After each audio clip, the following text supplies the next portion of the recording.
Nesta edição, o programa TVDH fala sobre racismo algoritmo. Eu, Marcelo Dantas, e a professora Paloma Saldanha, pesquisadora em Direito, Tecnologia e Sociedade, recebemos Luiz Carlos Pinto, jornalista e sociólogo, professor da Escola de Tecnologia e Comunicação e coordenador do mestrado em Indústrias Criativas da Universidade Católica de Pernambuco.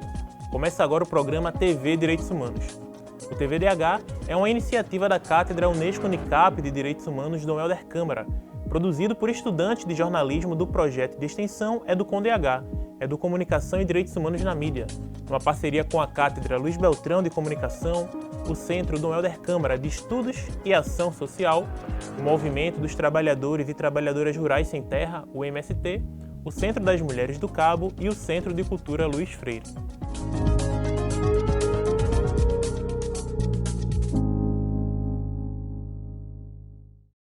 Vivemos num país marcado por profundas desigualdades sociais. Ao olharmos para a construção do Brasil enquanto Brasil, vemos o massacre promovido pela invasão europeia que devastou povos originários, violentou a natureza e adotou a desumanização e a escravização de pessoas como prática econômica. A colonialidade marca o imaginário coletivo e as relações sociais. Não dá para falar de Brasil sem falar de racismo. Aqui no TVDH, já dedicamos alguns programas para debatermos sobre racismo ambiental, sobre racismo religioso, por exemplo, e hoje vamos aprofundar o nosso olhar para a relação entre o racismo e o mundo das tecnologias digitais que cada vez mais permeiam o cotidiano da sociedade. Paloma Saldanha, Luiz Carlos Pinto, muito obrigado por terem topado estar aqui com a gente falando sobre direitos humanos. Sejam muito bem-vindos ao TVDH. E eu sempre faço uma breve apresentação de vocês, mas sempre fica alguma coisa de fora, né? Então, antes da primeira pergunta, eu queria que vocês também se apresentassem, né, para quem está nos acompanhando de casa. Paloma. Ah, é? Então tá bom. Então, eu sou professora aqui da Universidade Católica de Pernambuco, programa de pós-graduação em Direito e Inovação, também professora colaboradora do Programa de Indústrias Criativas, sou consultora na área de proteção de dados, inteligência artificial, e muitas coisas, e também coordeno um programa voluntário de educação digital. Hoje estou como presidente da Comissão de Direito e Tecnologia da Informação da UAB Pernambuco e estou aqui disponível para conversar um pouquinho mais sobre a temática. Maravilha. Professor? Eu sou Luiz Carlos, né? Muita gente me chama de Lula Pinto, sou jornalista. Em algum momento fui fazer sociologia e aí fiz doutorado em sociologia e tenho interesses de pesquisa que estão relacionados à tecnologia, né? Abordagens afrodiaspóricas sobre tecnologia e educação. Então a nossa escolha hoje para a nossa mesa, para a nossa bancada foi precisa. E para começar bem do comecinho, eu vou perguntar para o professor o que danado é racismo algoritmo. É uma coisa que está presente no dia a dia, mas não está tão presente assim no debate público, né? O discurso não chega a todas as pessoas. Professor, olhe para mim e me diga, Marcelo, racismo algoritmo é isso aí.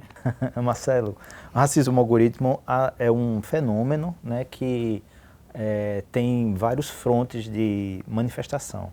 Então, em certa medida, o racismo algorítmico é um campo de estudos, né, no qual muitos pesquisadores e pesquisadoras, tanto do norte global quanto do sul global, têm se dedicado, mas eles têm se dedicado a partir de fenômenos concretos na realidade social.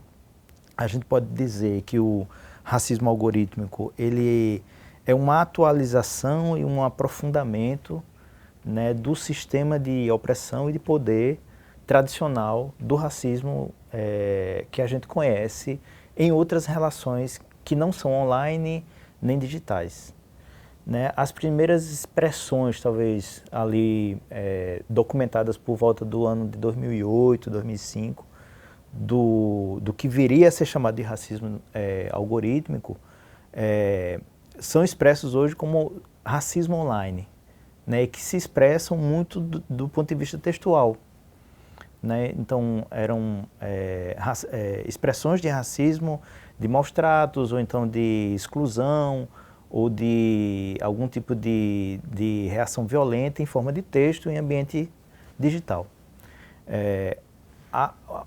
A chegada das plataformas digitais, né? A ocorrência das plataformas digitais e a sua predominância em muitos dos serviços online hoje em dia, fez com que essa estrutura de poder, né, essa estrutura de organização social, de redução de oportunidades que a gente conhece bem no Brasil, ela passasse a ser plataformizada ou algoritmizada.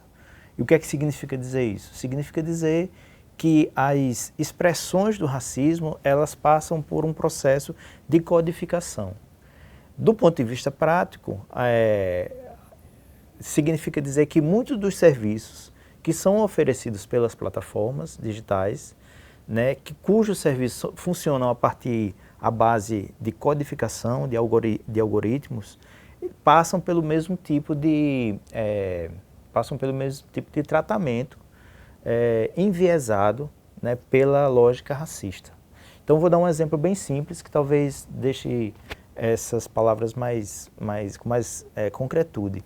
Né? Um exemplo muito já tradicional assim, dos estudos são os bancos de imagem.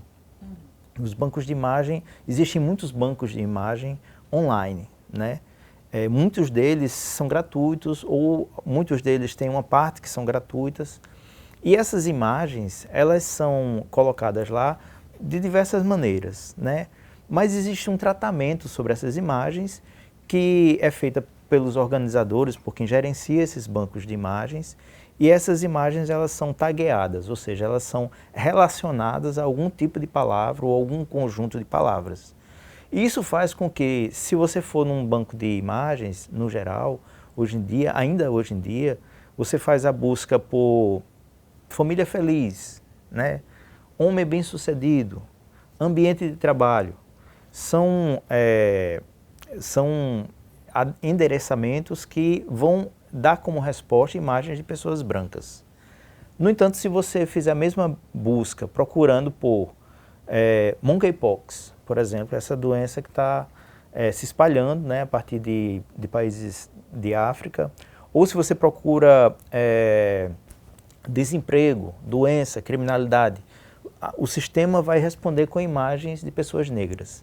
Essa ferramenta, esse mecanismo de distribuição, né, de qualificação de determinadas imagens, dessa maneira que eu falei, é conduzida por uma lógica racista. E a gente chama isso de racismo algorítmico, porque aquela estrutura lá, ela funciona a partir de algoritmos, ou seja, de determinadas linhas de ordem, né, que é dada à máquina, para dar respostas a um pedido de um humano. Paloma, a gente tendo a compreensão que no Brasil o racismo ele é tratado, ele é tipificado como um crime, e aí se eu estiver usando a expressão errada, por favor me corrija. Quando a gente vai olhar para esses casos, né, ou para essa estrutura, para essa lógica do racismo algoritmo, como é que o campo do direito vem dialogando com essa perspectiva que até então, do ponto de vista histórico, é uma novidade, né, mas, como o professor falou, é uma, digamos assim, uma atualização, né, da reprodução das formas do racismo.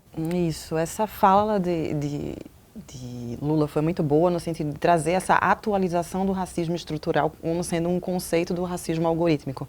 E isso também é uma fala de um pesquisador que tem trabalhado muito nisso hoje em dia não, né, já faz um bom tempo, que é o chamado Tarcísio Silva. Lá, Marcelo, no site do Tarcísio Silva, você vai encontrar uma timeline de todos os fatos, ou a maioria dos fatos que ocorreram sobre racismo algorítmico. E ele trabalha isso de uma forma tão cuidadosa e primorosa que eu achei interessante trazer isso para vocês, porque o que é que acontece? Dentro do direito, a gente tem também uma perspectiva colonizadora, né? Então, o direito brasileiro, ele veio basicamente de Portugal. Então, a gente foi colonizado por Portugal e a gente tem uma estrutura do nosso poder judiciário, uma estrutura legislativa completa, baseada nos costumes e direitos de Portugal. Então, como é que a gente pode olhar isso hoje em dia? A gente tem outra pesquisadora também aqui brasileira que se chama Bianca Kremer. E a tese de doutoramento dela foi bem interessante quando ela tratou essa perspectiva do racismo algorítmico do ponto de vista do recentramento. Se a gente fala de uma colonização, a gente precisa falar em decolonizar. E aí, o que seria decolonizar do ponto de vista do direito? Se a gente fala que a legislação e o poder judiciário, a estrutura brasileira, do poder judiciário brasileira, ela é uma estrutura branca e europeia, a gente precisa agora pensar em como é que seria, qual é a grande parte da população brasileira? É negra. né? Então, o que é que a gente precisa trabalhar dentro da legislação brasileira? Qual é o ponto de vista que a gente precisa utilizar? A mesma coisa a gente precisa pensar quando a gente vai falar em desenvolver algoritmo. Porque se a gente está falando de, como é que eu posso dizer, de algoritmos que são utilizados em diversas plataformas por diversas empresas que têm atuação aqui no Brasil e fora, e que sim, violam direitos que são constitucionalmente tutelados, a gente precisa recentrar isso. Então é o quê? É olhar para o algoritmo e dizer, você vai ser construído como? Né? Como Lula bem colocou aqui, a gente está falando de um reflexo do ser humano. Se as pessoas que você contrata para a sua empresa são pessoas basicamente brancas, héteros, e que têm um costume específico e você vai utilizar ela para treinar esse tipo de algoritmo, você vai ter sim um algoritmo enviesado. E aí a legislação olha para isso em que ponto? Hoje a gente utiliza, a gente não tem uma legislação para, por exemplo, inteligência artificial, a gente está num trâmite para isso, mas a gente já tem algumas práticas que precisam ser trabalhadas do ponto de vista da proteção de dados, que tem um princípio da coleta não discriminatória, que isso precisa ser analisado e observado pelas empresas e pelo governo, obviamente, mas a gente também tem a parte de relatórios de impacto. Então, quando a gente vai falar, por exemplo, de uma empresa que vai utilizar um algoritmo para sei lá, coletar dados e fazer com que o sistema funcione de uma forma personalizada. Como é que está sendo essa coleta? Qual é o impacto desse algoritmo? Existe algum viés ali dentro sendo trabalhado ou não? Então, o direito ele entra na perspectiva de direito digital hoje em dia, apesar de eu discordar desse termo comercial que estão utilizando, mas é nesse sentido. E no próximo bloco eu já vou lhe perguntar por que tem essa discordância. No próximo bloco a gente volta com a matéria de Bianca Santos, retratando alguns casos nacionais do racismo algoritmo. A gente volta já.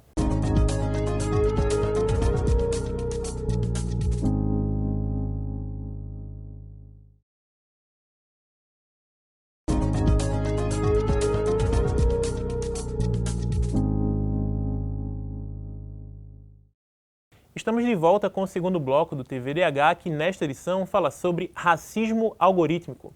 Agora a gente acompanha a repórter Bianca Santos na sua matéria. À medida que as cidades adotam tecnologias como reconhecimento facial, surgem debates importantes sobre as implicações éticas e sociais no uso dessas imagens.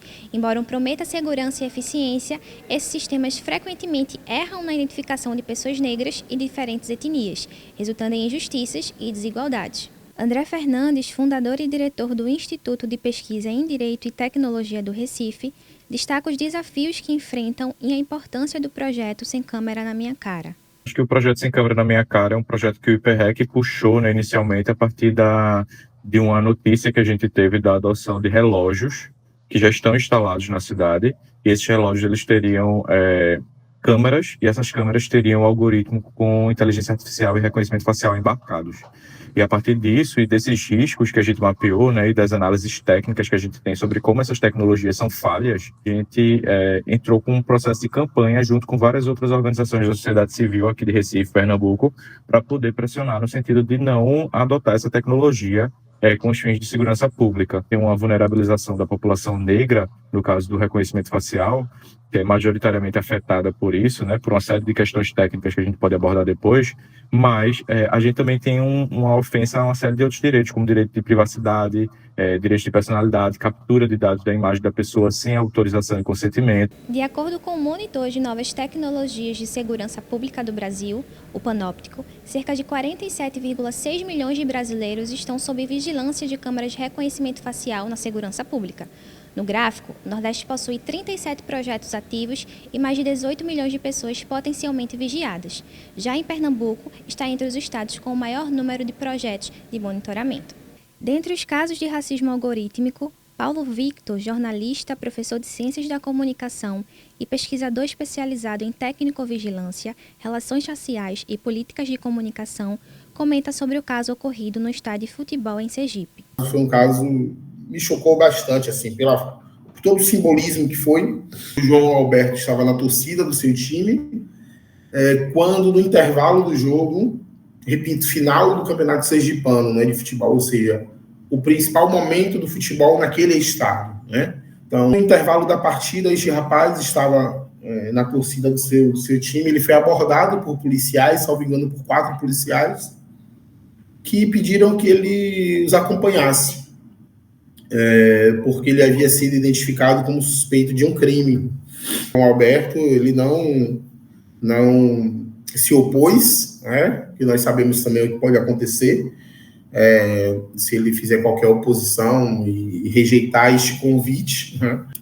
E o conduziram por toda a extensão do campo de futebol. Então, quase que como eu vi aquela cena e eu fiquei lembrando muito do que as batalhas na Roma antiga, né? Quando você vencia um oponente, você desfilava com o seu oponente derrotado ou mesmo morto, né? Pela arena ali, né? E a arena cheia, etc.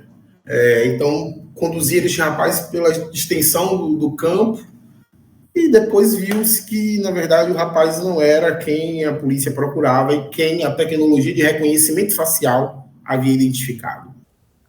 Na reportagem a gente conseguiu acompanhar alguns casos nacionais, e aí eu vou fazer uma pergunta, eu sei que não é seu campo de especialidade, mas fique à vontade para também não responder com tanta profundidade, porque é uma dúvida mesmo assim, né? Quando uma pessoa ela é presa, ou ela é acusada, ou ela é detida por ter uma imagem sua supostamente identificada como uma outra pessoa, como é que fica isso em relação a... Antigamente todo mundo era inocente até que se provasse o contrário. Isso continua sendo? Como é que é? Não, antigamente não, nem diga isso, antigamente. Até hoje, né, a gente se presume inocente até que se prove o contrário. Então, quando acontecem esses casos, estão sendo violações de direitos? Existem violações absurdas do direito quando a gente fala de prisões via reconhecimento facial.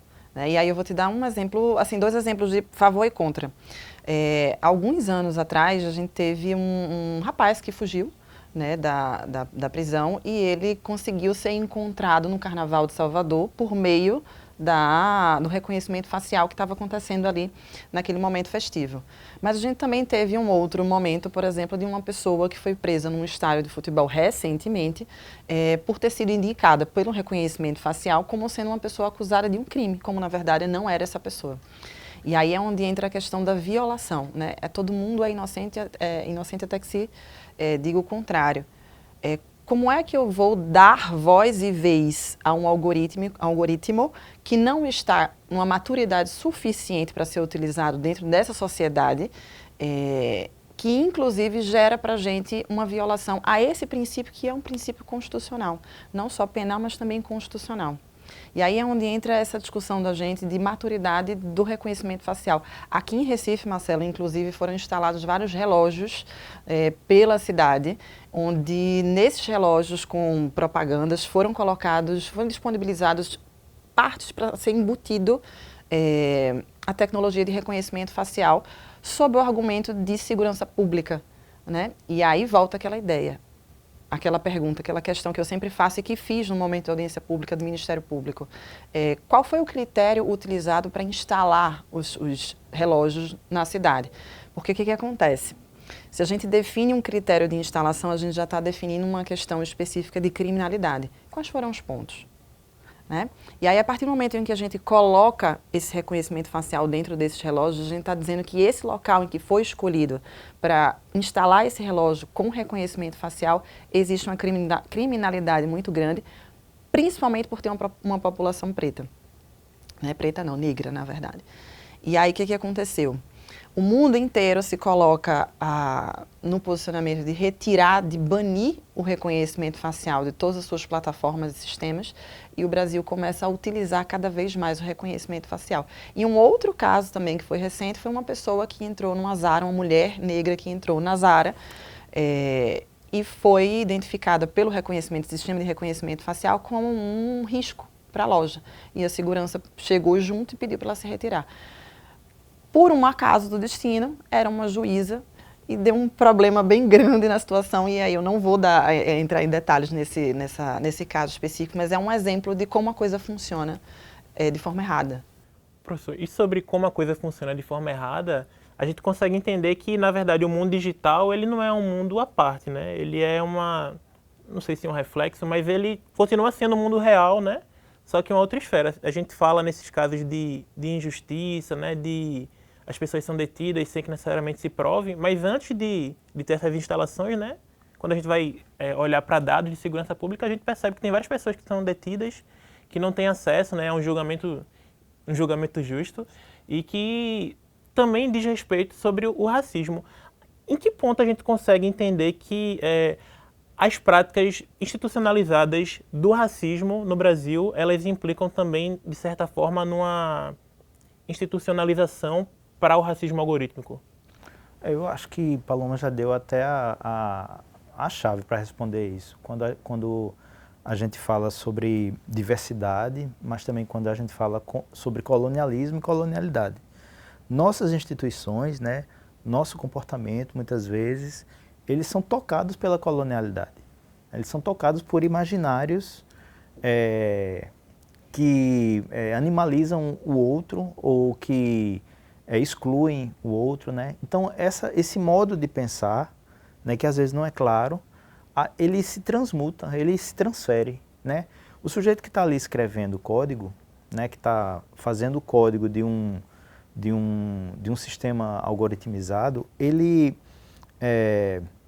passou por um processo de socialização que foi inserido um conjunto de paradigmas e imaginários e pensamentos e ideais que acabam sendo transpostos para código. Código também é linguagem, né? A gente não pode esquecer isso. Código é linguagem. Então, a gente vive uma sociedade, né, que é marcada foi marcada pela colonização, por um processo de 400 anos de colonização e 400 anos de um sistema de opressão chamado racismo. Não tem como isso desaparecer de um dia para o outro. Na verdade, o que acontece então é esse processo em que a colonialidade, que é o que restou, vamos dizer assim, é o que ficou como herança, está presente nos comportamentos, nas instituições, nas formas de ensinar e de aprender e também nas formas de codificar, porque código é linguagem, né? O que a gente tem que pensar, né, eu acho que como sociedade, como instituições de ensino, pesquisa, como decolonizar, também seguindo a sugestão de Paloma. Ou seja, que ações a gente precisa ter, tanto do ponto de vista prático, quanto do ponto de vista de ideias, né, formas de fazer, formas de imaginar, que tipo de organização social a gente precisa desenvolver para combater essa herança, né, que é uma herança que foi plantada nos séculos passados, que não é etérea, é muito concreta e que está presente nas linhas de código de serviços muito atuais. Deixa eu só complementar, Marcelo, uma coisa rapidão. Eu sei que fora essa questão da diversidade, Lula, acho que é uma coisa muito importante da gente falar é que os dados em si ou por si também têm vieses, né? Não só a gente que está codando, mas também o que a gente chama de dado sintético, que eles se colocam, eles se recriam, digamos assim, a partir de imagens que estão disponíveis em diversos bancos de dados que você simplesmente dá acesso àquela inteligência artificial, aquele modelo de aprendizagem. Então, a gente tem, sim, um viés humano, que é projetado dentro daquela codagem, né, do ato de codar, de codificar, mas também o racismo, o algoritmo que está lá incluído no dado em si. Então, a gente tem duas percepções, né? Então, a gente tem a bagagem do ser humano e a gente tem a bagagem virtual, que já existe aí nos bancos de dados. Nesse momento agora a gente vai dar um rápido intervalo e ir para as ruas perguntar o que é que o pessoal acha sobre as tecnologias que estão sendo usadas a favor ou contra, né, ou estão sendo utilizadas pelo racismo algoritmo. A gente volta já já no próximo bloco.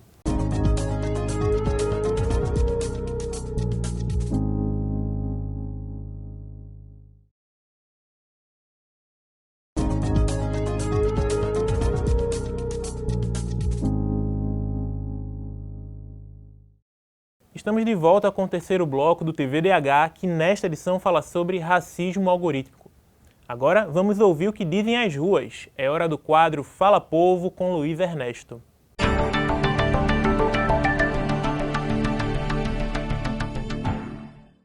Nos últimos anos, diversas cidades têm instalado câmeras ao redor de seus espaços públicos, com a justificativa de que isso ajudaria na segurança da população. As câmeras que estão sendo instaladas vêm com um mecanismo que está além de mostrar a imagem geral, sendo então reconhecimento facial. A questão é que as imagens captadas não têm autorização das pessoas. Assim, o TVDH foi às ruas para perguntar: qual a sua opinião sobre as câmeras de reconhecimento facial que estão sendo instaladas pelas cidades? É importante, né? Porque como também tá tendo muitos assaltos na rua, aí tipo, para pegar, como se diz, o personagem, aí fica mais fácil para reconhecer, né? Eu acho que de uma certa forma intimida. Às vezes um meliante não é nem sempre uma pessoa que saiu que tá com a tornozeleira ou às vezes é uma pessoa que vê um vacilo de outra pessoa que tá bêbada e pega um celular. São N coisas, né? A gente viu aí quando teve a greve da PM, pessoas, quem se transformou ladrões foram cidadãos. Então eu acho muito importante, eu acho que intimida. É algo muito bom se você parar para analisar, porque qualquer coisa, qualquer evento que tenha acontecido com qualquer pessoa pode ajudar a reconhecer quem foi o real infrator, desde que a investigação seja realmente direcionada para a pessoa, que seja visto todo o contexto para que ninguém seja visto de forma errada. Que não aconteça um delito e outra pessoa ser penalizada porque ela estava próxima ao local e não tem a interpretação correta da imagem. Eu acho importante no quesito de segurança, né? Mas ao mesmo tempo eu tenho essa dualidade, né? Entre a liberdade individual de cada um, esse processo de todo mundo estar sendo observado o tempo todo pelo governo.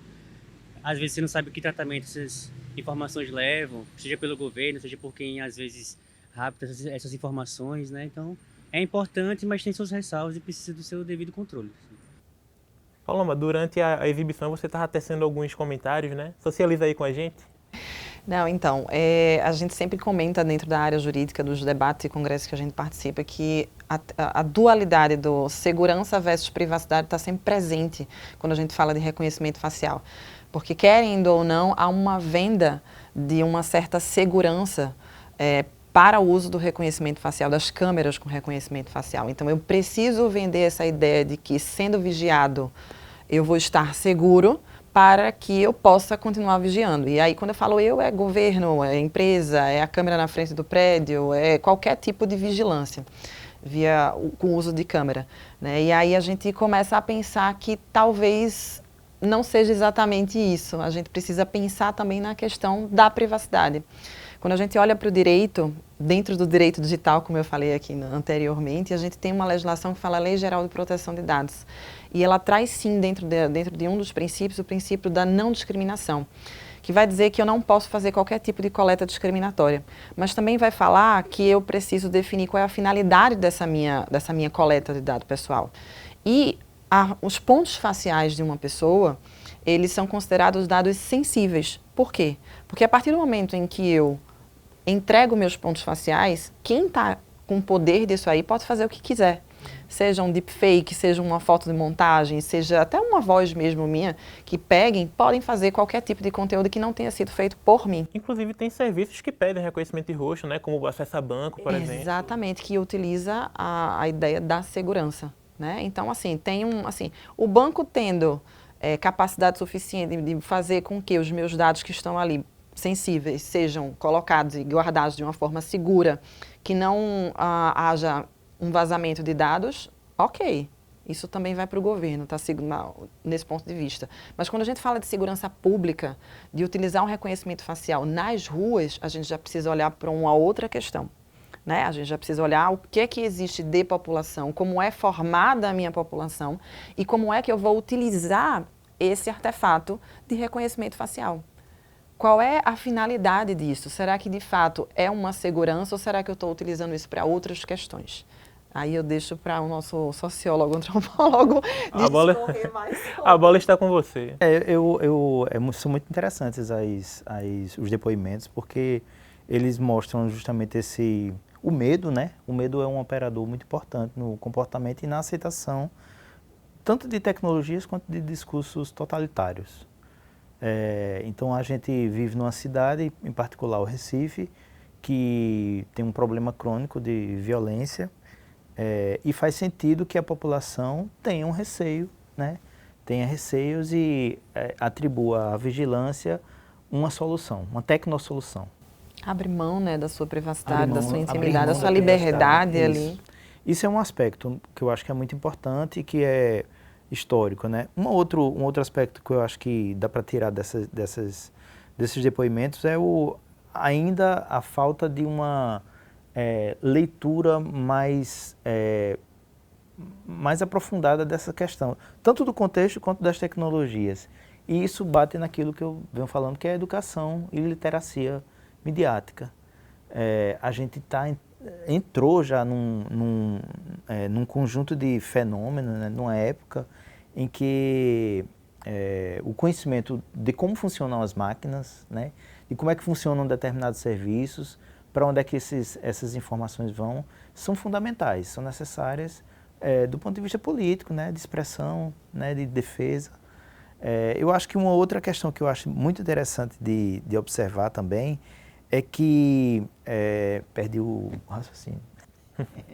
Vou aproveitar que você perdeu o raciocínio, porque em dado momento, assim, me parece que isso tem muita relação também com o processo de desinformação, né? Se a gente vai, por exemplo, acessar uma determinada rede social que o algoritmo ele não dá exemplos, ou não dá sugestões de conteúdos produzidos por pessoas pretas ou relacionados àquela temática. Ou então, quando ele identifica que você está acompanhando, mas sugere, já que você está vendo isso, vê esses vídeos de macacos, como já aconteceu em diversas redes sociais. Isso, em certa forma, eu falo desinformação também porque dentro desse campo tem o discurso de ódio, né? Isso não inflama? Porque as Big Techs, elas têm noção de como essa tecnologia opera, tem as falhas, tem os vieses, mas às vezes falta um pouco de solução, às vezes falta também um pouco de uma medida de inibir, né? Em vez de inibir na rua com a câmera para prender pessoas ou deter pessoas que não são comprovadamente culpadas, mas as redes sociais, as Big Techs poderiam tomar ações mais enérgicas para, aqui é um caso de racismo, aqui é um caso de discurso de ódio, e aí, talvez dialogar aí com o campo jurídico. Essa impressão minha é uma leitura equivocada, viajei muito na maionese, porque me parece estar muito, de certa forma, muito associado assim, e na mão muito das empresas, né? Sem participação da sociedade civil e também a camada política institucional um pouco distante desse diálogo. É isso mesmo ou não? Eu acho que esse não é o negócio das Big Techs. Não é exatamente esse o interesse delas, né?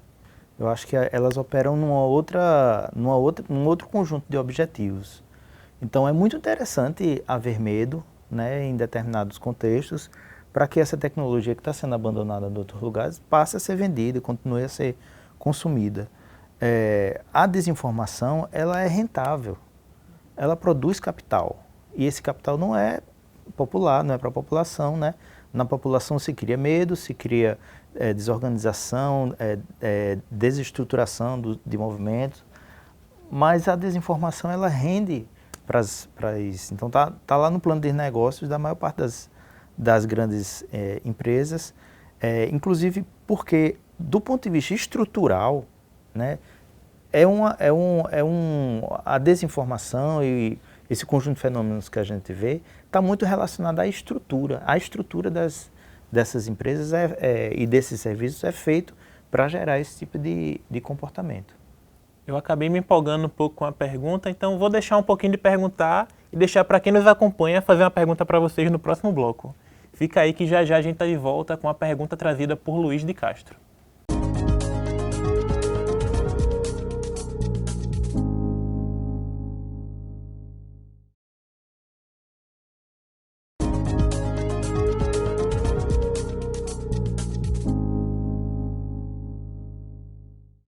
Estamos de volta com o quarto bloco do TV Direitos Humanos, que nesta edição tem como tema racismo algorítmico. Agora, Luiz Carlos Pinto e Paloma Saldanha respondem uma pergunta enviada por quem acompanha o nosso programa. É o momento do quadro Educar para os Direitos Humanos, com Luiz de Castro.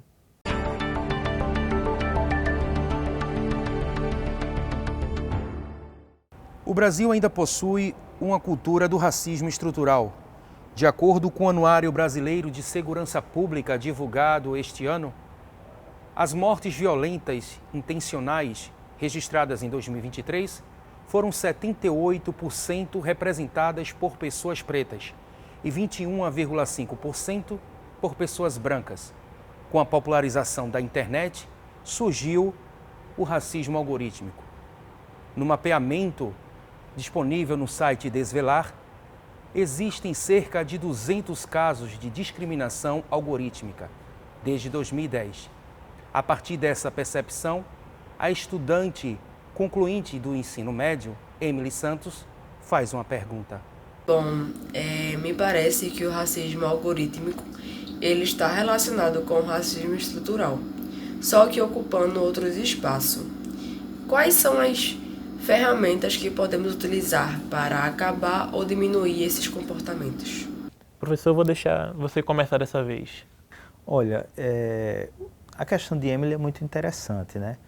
Mas a gente tem que atentar para o fato de que essa estrutura do racismo algorítmico, ela não vai ser necessariamente completamente debelada. A gente vai conviver com essas coisas durante muito tempo, durante toda a vida, provavelmente da vida digital. O que é preciso e que é possível fazer é criar estratégias, né, de desenvolvimento de tecnologias que combatam essas coisas ou contribuam com outras visões, né? Para isso, a gente tem que apostar na diversidade, na formação de pessoas capacitadas para codificar, né, a partir de experiências outras, que não somente as experiências brancas e o imaginário branco.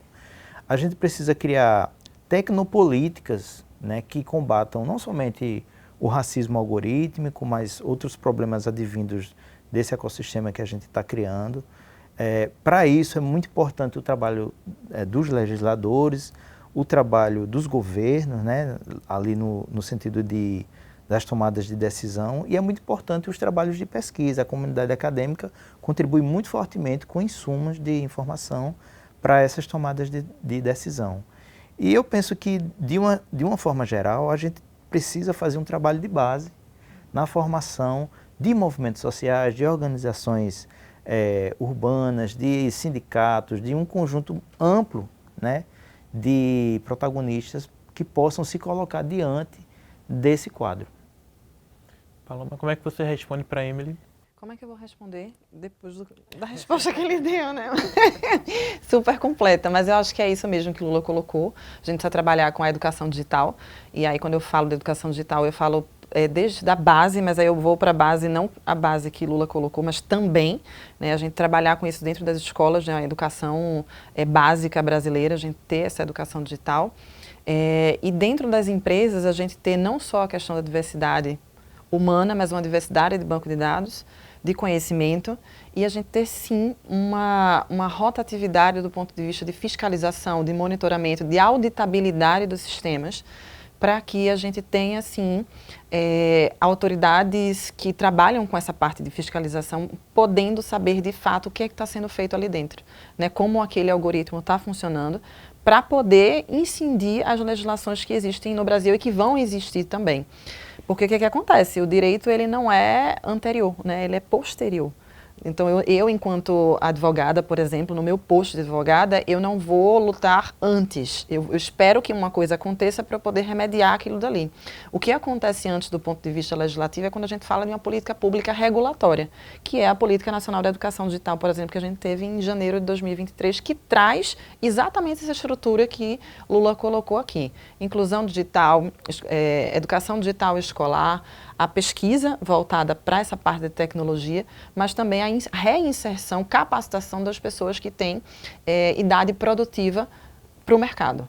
Então, eu acredito que essa moldura dentro da sociedade precisa ser estabelecida para que a gente tenha, assim, uma mitigação de casos de racismo algoritmo. Mas acabar mesmo, eu não acredito que não acaba, porque isso é estrutural. Isso vai acompanhar a gente ainda por muito tempo. Como eu costumo dizer aos meus alunos, Marcelo, quando a gente fala de segurança digital, de uma invasão, de um vazamento de dados, de um incidente cibernético, a gente não fala se vai acontecer. A gente tem que pensar em quando vai acontecer. E aí trabalhar do ponto de vista de prevenir, né? De mitigar aquilo dali o máximo possível. E do ponto de vista jurídico é exatamente isso, é fazendo auditabilidade desses sistemas para que a gente entenda como funciona e melhorar o que está precisando ser melhorado. A Emily recebeu algumas respostas bem completas, né? Eu disse que eu não ia fazer nenhuma pergunta agora, mas também eu sou muito empolgado, eu não consigo. A gente fala muito sobre educação, né? E aí a gente consegue perceber muito essa rede, essa teia que vai se formando em direitos humanos, né? Não tem como falar sobre um direito sem falar do outro. A gente está num momento político, né, histórico e social, que é a revisão do Plano Nacional de Educação, né? Que é um plano decenal e tem agora no momento de revisar para poder projetar os próximos 10 anos.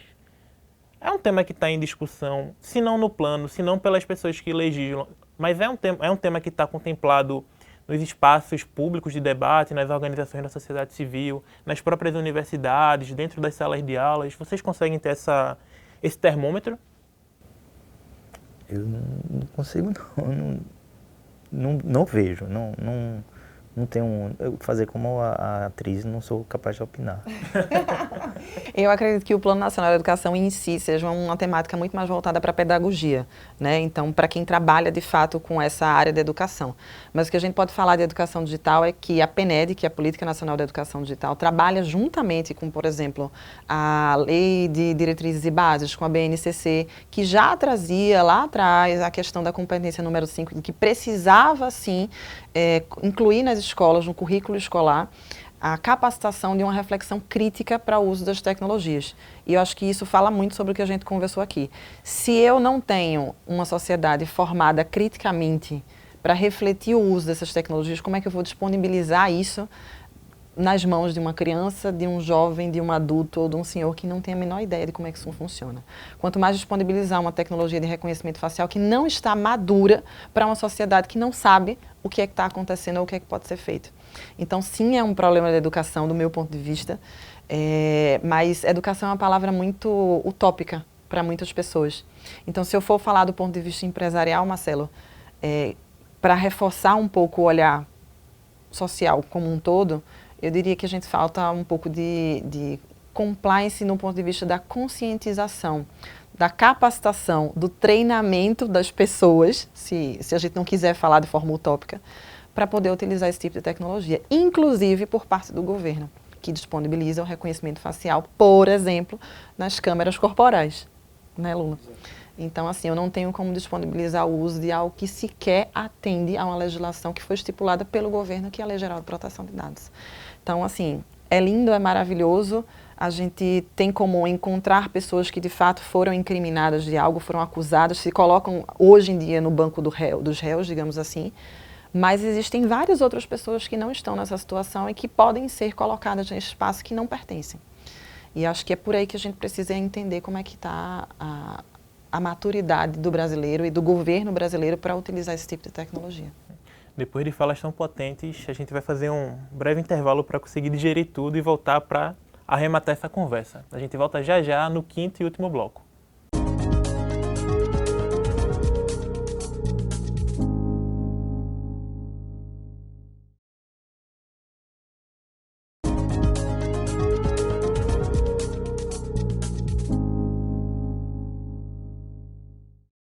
Chegamos ao quinto e último bloco do programa TVDH, que nesta edição fala sobre racismo algorítmico.